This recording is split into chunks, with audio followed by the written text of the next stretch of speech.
Today we are continuing to discuss rhetoric and rhetorical devices. So, as a reminder, rhetoric just means the art of persuasion. And so therefore, rhetorical devices are simply tools that allow us to persuade other people. So, one tool is called a rhetorical question. This is a question asked to make a point rather than to get an answer. It is often used to encourage the audience to think about something or to emphasize a point. Often, the answer is either obvious or implied.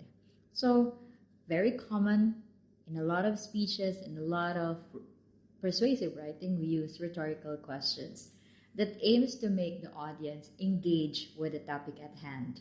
So, an example sentence, and it could even be a hook or a conclusion.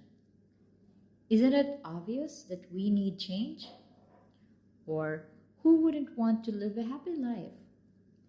Do you really think money grows on trees? How could I be so careless? What's the point of all this effort if no one cares? So remember that rhetorical writing has a specific audience in mind, and it aims to persuade another person to take a similar position.